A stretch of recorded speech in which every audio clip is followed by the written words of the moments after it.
tell me what you guys tried to do to prevent this shooting. So this guy, he started harassing us. He, was upset that we were a little noisy, and so, but we talked to him and we apologized, and everything kind of cooled down. And then from then on, he just started picking up all kinds of little things. He didn't want us outside smoking cigarettes. Then it started to escalate from there. He started banging on walls. He started threatening to fight with me or just basically do harm to us. And we called the police when that started happening. They came out. They knocked on his door. They didn't really do anything. It continued. The police told us to talk to our property manager about it. We did that. They proceeded to give him a 10-day notice, and in which case he threatened to kill the property manager, and that's when property management sent more police out. And again, they just kind of knocked on his door and stood around and didn't really do anything. And then he just continued on harassing us. He took my daughter's little patio chair and my son's and threw them off the balcony because he got upset one time and shoved me back into my house, and he was just, and then it got to the point to where I was downstairs doing laundry and she was just sitting on the patio smoking a cigarette, and he opened up his door and started cocking his gun inside of his house. And because we didn't see the gun, the police wouldn't do anything about it, so you warned police how long before this happened? About 4 months. No, we started calling the police about 3 months ago, maybe. We warned them about the gun stuff, about a month or so ago. Yeah. And when did you call the property manager? About a month or so ago. Yeah. About 2 months. About a month and a half, because they started the process. Yeah, it's about a month and a half, because we stayed at Thea's for a little while and then we came back for like a week or two.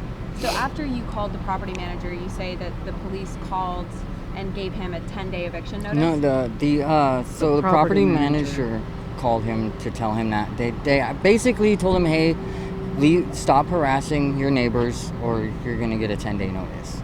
You know what I mean? And that's when he proceeded to threaten them. To threaten the property manager? And yes, and the property manager that was the manager at that time said that she had recordings and that he sent her very descriptive messages, emails, text messages. So they have all the evidence that they need that this man was going to do something. So he was threatening people with his gun, and then tell me what happened the day of. Well, we don't know. We were going to Herthia's house to go and make soup. So we got up and we left about 10:30.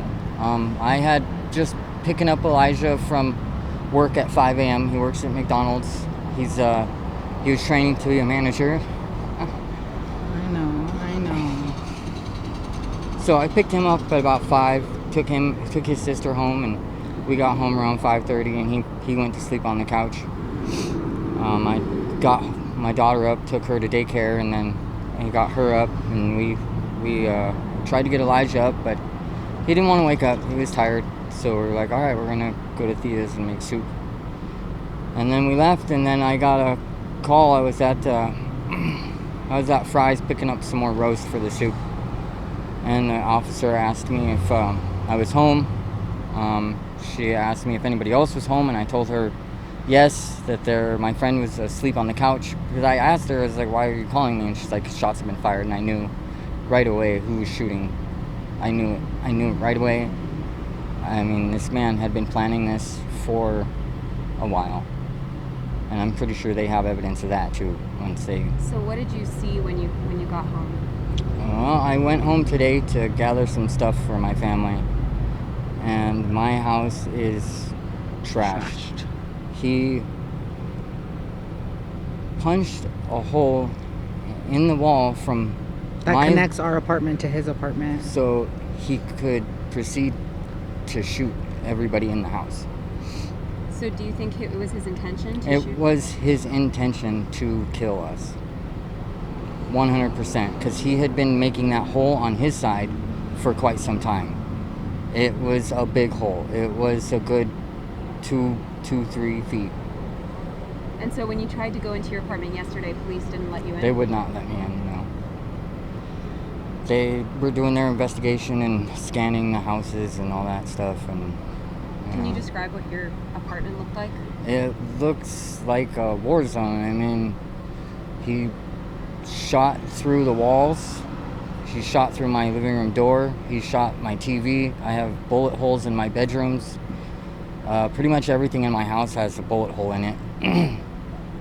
It's my apartment has been riddled with gunshots, and they're all from him. I'm pretty sure, because his intent was to kill us and our family.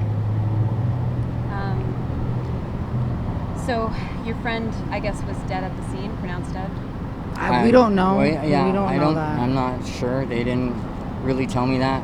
I mean, they did tell me, because I stuck around to try and find out if he was okay or not. And then I went up the first time, and they're like, "Yeah, we can't tell you anything. Nobody's gone in there." And then after they blew the door open and went into the suspect or whatever, his house, then they went in, and that's when they told me that my friend was dead. So I'm assuming that they presumed So him you haven't dead. seen your friend's body? No. So how do you feel now? Shocked. Hurt. I feel like this shouldn't have happened. Because I told people, we told police, we told people, like, why wouldn't you do something? Like, what's the problem with, knocking on a man's door or calling him, or, you know what, he's threatening with us with a gun. Like, you need to do something when somebody's threatening with a gun. Whether or not somebody sees the gun doesn't mean the gun's not real. That's a serious threat. It's not, and I'm just really hurt, because my friend was a very good, kind man. He's like my daughter's best friend. It's like her giant teddy bear. Somebody stole from her. Do you want to talk about him? You mentioned his name. Are you comfortable talking about him? He was a good guy. He's native, Yaqui. He always helped people. He helped us. He did everything he could. He was very kind. He always thought of other people. He didn't really care. He would definitely go out of his way to help somebody if he could. Are you comfortable with us saying his name? Yeah, sure. Okay. Guys, thank you for talking to me. Yeah. I'm sorry for your loss.